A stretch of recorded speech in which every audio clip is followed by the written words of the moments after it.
مصیبتوں پر صبر کرنے والا رب رحمان کا دوست ہوتا ہے۔ آخری بات حضرت عائشہ صدیقہ فرماتی ہے، نبی پاک نے نا عورتوں نے شکایت کی، اے اللہ کے نبی آپ مردوں کو درس دیتے ہیں، آپ ہمارے لیے ایک دن مقرر کریں، ہم آپ سے مسائل سیکھنا چاہتے ہیں۔ اللہ کے رسول نے ہفتے کا دن مقرر کیا، نبی آئے ممبر پہ، خطاب شروع کیا تو موضوع میرے نبی نے صبر کا رکھا۔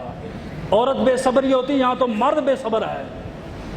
آپ نے فرمایا جس عورت کے 3 بچے فوت ہو جائے، اگر وہ بیٹی صبر کرے گی قیامت کے دن وہ جنت میں جائے گی۔ ایک عورت کھڑی، اس نے کہا آقا جس کے 2، آپ نے فرمایا وہ بھی جنت میں جائے گی۔ ایک اور کھڑی ہوئی، اس نے کہا ایک، آپ نے فرمایا ایک والی بھی جنت میں جائے گی۔ آقا منظر کیا ہوگا؟ آپ نے فرمایا قیامت کے دن جو نابالغ تھے، کچے بچے فوت ہو جاتے ہیں، جو بلوغت تک نہیں پہنچتے، اور والدین صبر کرتے ہیں، قیامت کے دن وہ بچے جنت میں جائیں گے اور کہیں گے اے اللہ ہم نے تیری 8 جنتوں کو دیکھا ہے، تیری جنت میں ہمارے والدین نظر نہیں آ رہے۔ تو اللہ ان بچوں کو کہے گا تمہارے والدین دوزخی ہیں، انہوں نے رب رسول کی اطاعت نہیں کی۔ وہ کہیں گے میرے مالک ہم اس جنت کو کیا کریں جس میں ماں باپ، یا ہمیں ان کے ساتھ دوزخ میں بھیج، یا انہیں ہمارے ساتھ جنت میں بھیج۔ اللہ پاک حکم دے گا ان بچوں کو آگے کھڑا کرو، ماں اپنے بچے کے کندھوں پہ ہاتھ رکھے گی، خامد اپنی بیوی کے کندھوں پہ ہاتھ رکھے گا، یوں صف بنا کر جنت میں فیملی داخل ہوگی۔ اتنی بات کہنی تھی، عائشہ صدیقہ رو پڑی۔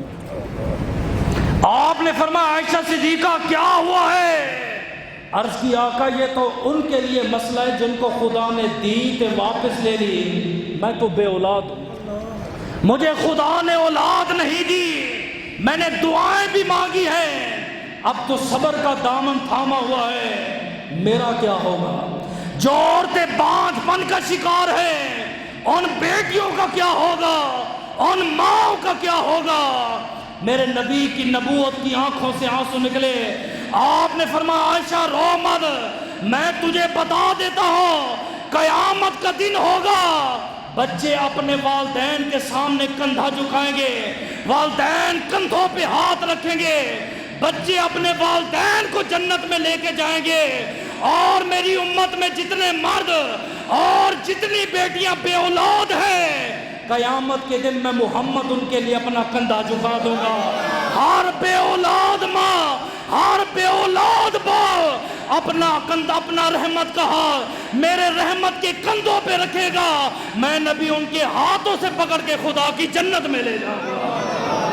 حضرت عائشہ فرماتی اس کے بعد میں نے صبر کیا، میں نے کبھی اولاد کے لیے دعا نہ مانگی۔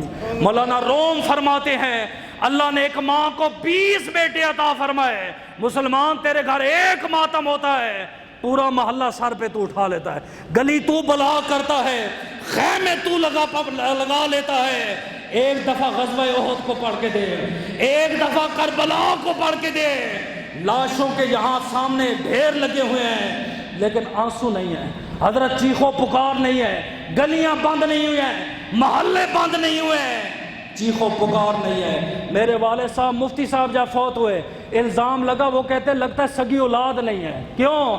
کہا کہ ہم نے تو رونے کی آواز ہی نہیں سنی، اور میں کہ ہم کیوں روئیں؟ جو مرا ہوا ہے اسی نے ہمیں بیٹھ کے تعلیم دی تھی، پر میں صبر کا دامن تھامے رکھنا، صبر کا دامن مت چھوڑنا۔ کوئی 250-300 بچیاں مدرسے میں کسی کی چیخ نہیں نکلی، خاندان میں میت گئی کسی کی چیخ نہیں نکلی۔ ماحول اپنا بنائے، اپنے گھر کا ماحول بدلیں۔ 20 بیٹے اللہ نے دیے، جو بیٹا 18 سال کی عمر میں پہنچتا فوت ہو جاتا، صبر کا دامن پکڑے رکھا، جب 20واں بیٹا مرا تو صبر کا دامن چھوڑ گیا۔ صرف اتنا جملہ کیا میرے مالک میں ہی ملی ہوں تجھے؟ دیے 20 ہے تو 20 18 سال کی عمر میں تو نے لے لیے۔ کہتے رات کو صحیح خواب میں دیکھتی ہے جنت ہے، تو جنت میں محل ہے، تو محل میں 20 سیڑھیاں ہیں، حکم ہوا جا میری جنت کو دے۔